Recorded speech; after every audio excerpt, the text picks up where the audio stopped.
Well, hello everybody, welcome back. It's been a while since I showed you just what was growing on down here in the basement, and I thought since it's been about 2.5 weeks since I got those Sansi 40-watt lights and the 15-watt light, I would show you how everything is doing there. I have to say, I am really impressed with well, the Kale in the DWC, so we'll definitely start there, but yeah, some of the peppers maybe not quite as impressive, but that Kale is rocking it off the scale. So let's start there. So here we have the mini DWC under the 40-watt Sansi bulb, and this is working out quite well. It got a little warmer than I wanted, which is to say, you know, actually warm.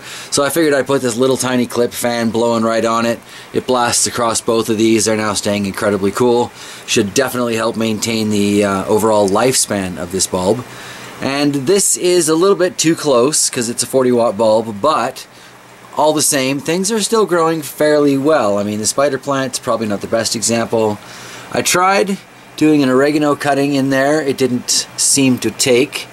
And I've got a couple things here that maybe could use a little improvement, but look at the roots on that. It's not bad, spreading out. And if we look in through the side here, it's hard to see because it's green. But if you look really carefully, you can see there are huge, lengthy roots coming off a lot of those plants. So a couple of these peppers are doing great, but what's doing the best is this Kale. Look at these leaves. That is such a nice dark green, and it's got that thick, kind of almost rubbery texture to it that one expects from Kale. Now, previously, the best Kale was under the strip lights here, and as you can see, they are not looking anywhere near as fantastic as the ones under that 40-watt, or the one, I should say, under that 40-watt. So I'm thinking light has a lot to do with that. So that's fantastic.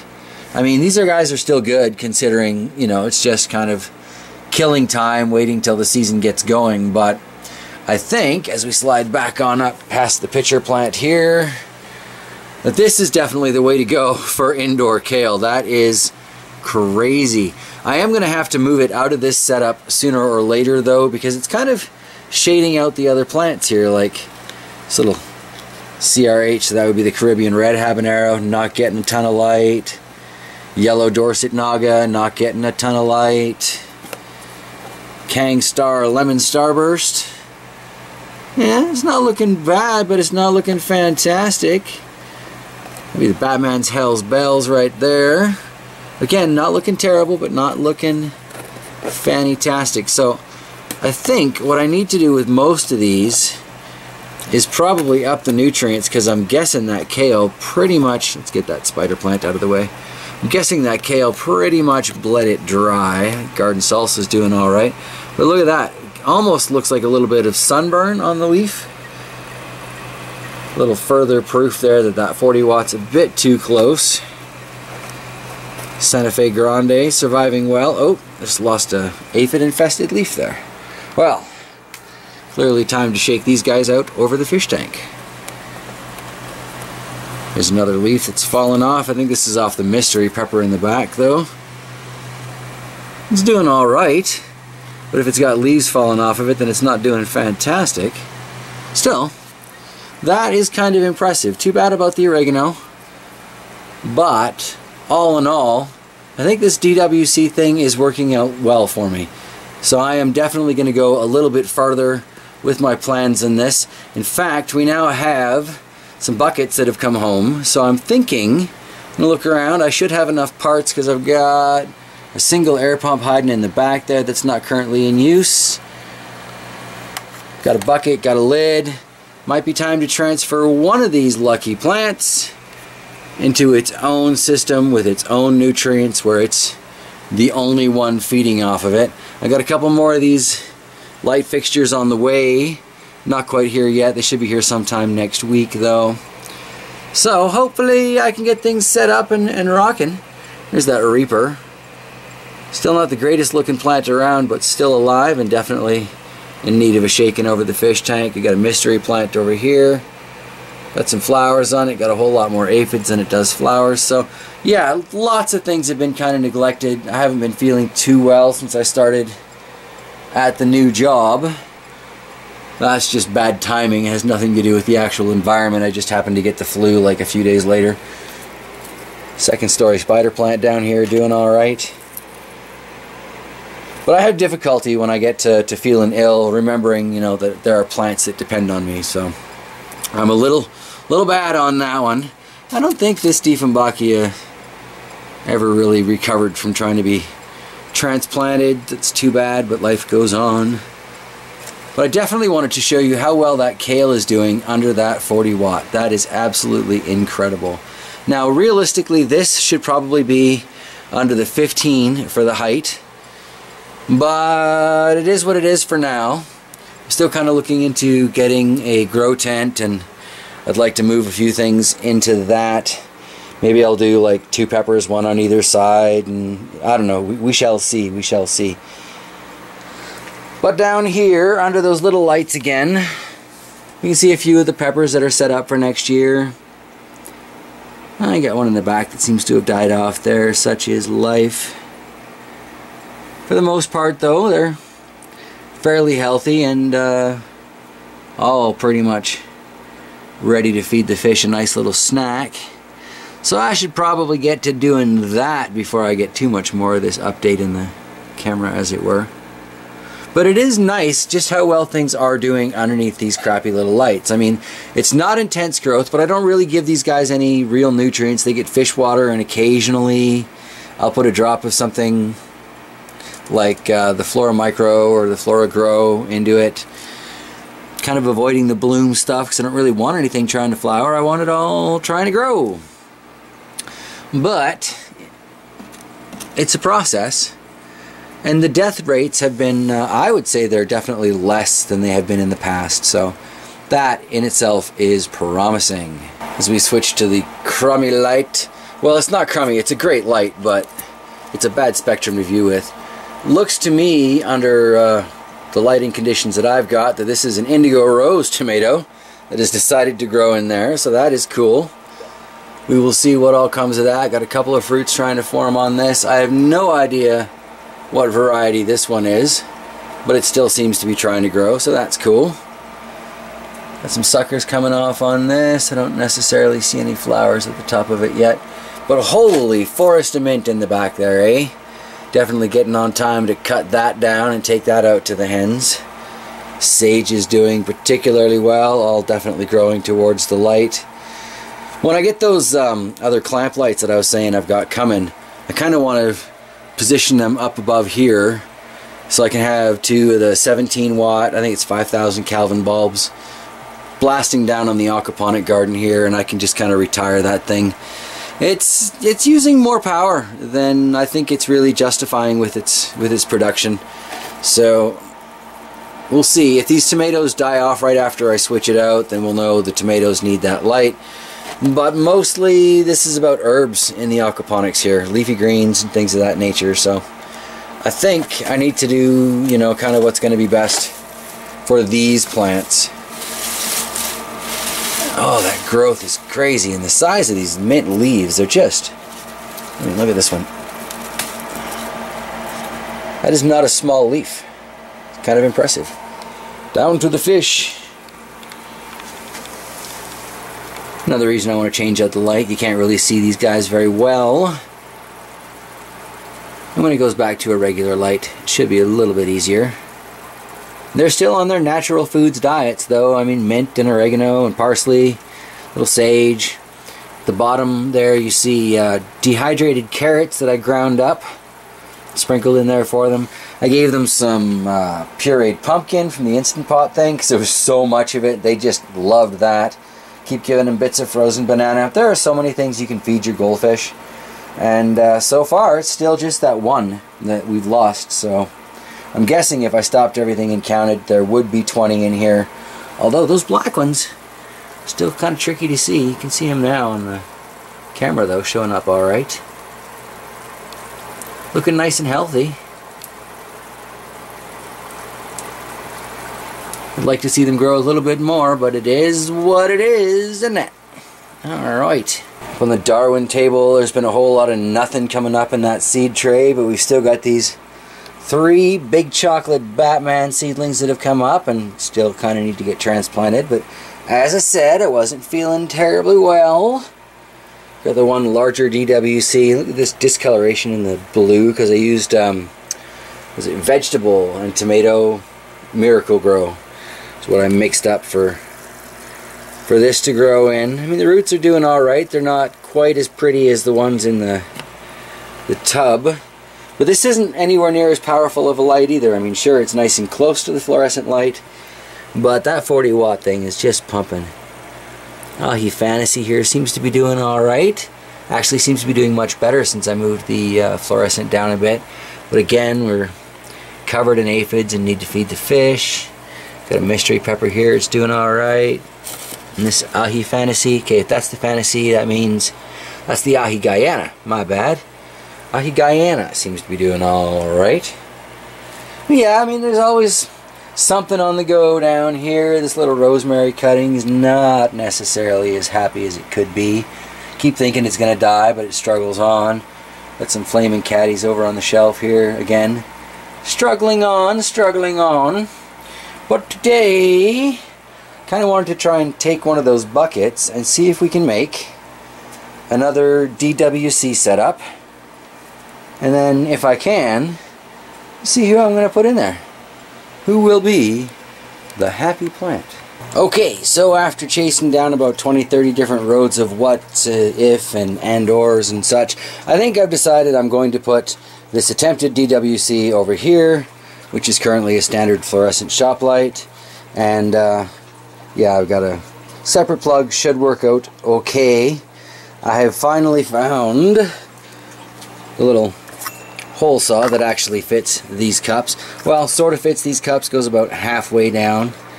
So I end up with a bit of a lip like you see on this DWC here, but that gives me room to label it, so that actually works out just fine. I was mucking around trying to figure out which one of these lucky plants was going to be the one to get to move, and I think I'm going to go with the Caribbean Red Habanero. It was a tough call, that or the Naga Viper. But yeah, I think I'm going to go with the Caribbean Red. It's got a really nice root structure, if I recall. Got some good length to it. So that gives me a little bit of leeway with the top of the bucket and the water level inside. So good luck to you. Let's get to putting this thing together. Not exactly rocket science. I'm going to use the center punch on this because it's large enough to drill the hole for the air stone. That'll be somewhere closer to the lip. And then this is the right size, so I'm just going to blast that through the center.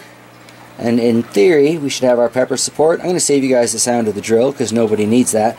But for you guys who are new to the channel, I do recommend starting this forward, and then once you're actually hitting with the red part of the hole saw, switch it to reverse and drill through the lids and plastic that way. You just get a much cleaner cut and don't necessarily twist your wrist quite as bad. Anyway, we'll be right back. Done! Quick and easy. I got a little heavy-handed pushing through my pilot hole there. Didn't make it all the way through. Doesn't make that much of a difference even if I did. But let's see here. I'll grab the... Oh, Naga Viper Caribbean Red. It's killing me. It's killing me. Okay, Caribbean Red Habanero. I'll give it a test drive. Come on, come on. Arr. You know what? There's an easy way to do this. And it takes two hands, but if I take the end of my aphid paintbrush, I can just kind of tuck them, the roots that is, gently in through the hole, and nobody gets hurt. But like I said, that's a two-handed thing.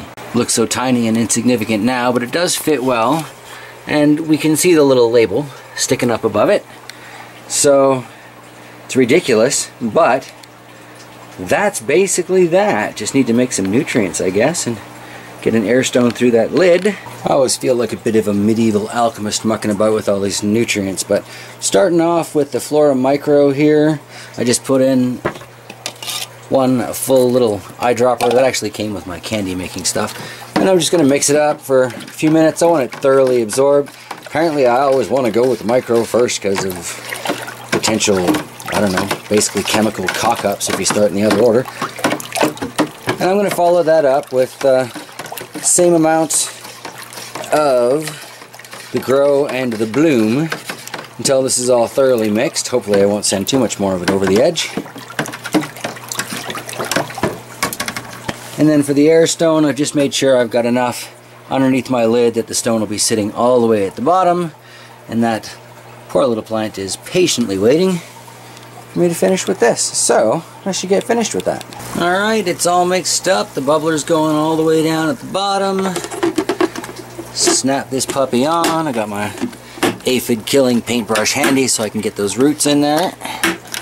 That's a nice little lid. It's not quite a 5-gallon bucket. I think it's actually closer to 4 gallons. But it's a margarine bucket, so it's food safe. Not too worried about that. Just gonna get that in there now.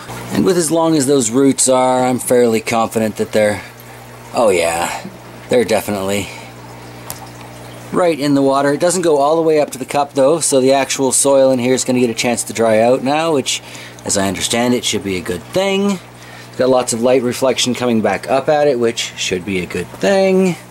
It's just under the fluorescent at the moment, but I'm going to drop this end down a little bit, see what we can do there. Might need to finally move my mouse melon when all this is done, but it's coming along, and if this actually works, then great. And early tests indicate this kinda actually works. I mean, now this is a much brighter light than I've got going on over there, but give me time. Baby steps, baby steps. And remember, there is a tent on its way at some point. Maybe in a month or so. Should be able to do it in about a month. Yeah. Still just blown away by that kale. Oh no. Hard to believe those scraggly old mints are actually still alive, but they're hanging on.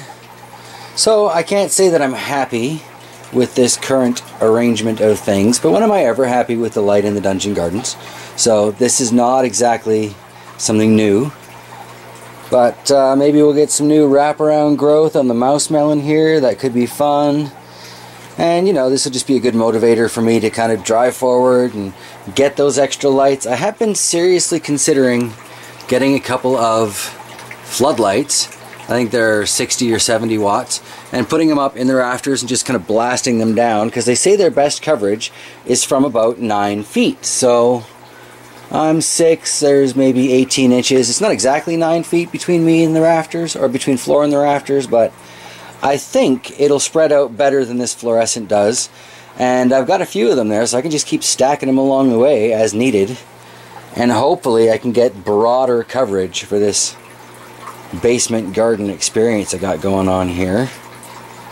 Because I really do want this to work out, you know? Just like, gosh, 3 years we've been at this place.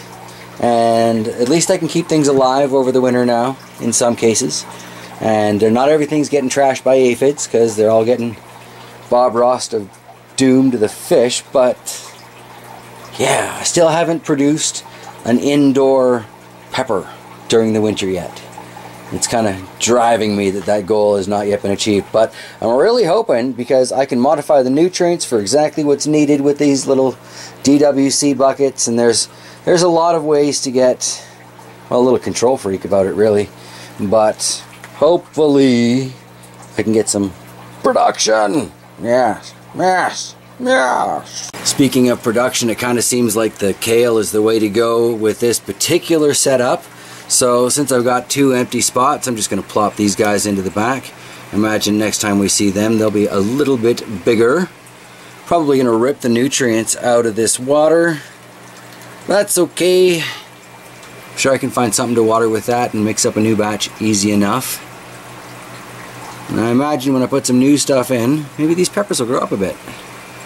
One hopes anyway. So, interesting side note, to me anyway, these little kales here, no real root development coming out of the bottom, so I'm going to have to actually hand water those from the top until they get their roots down. But here is that kale, much larger stem on that too. Here is the kale from the DWC. Just look at those roots. That is crazy. And back in the hole. Alright.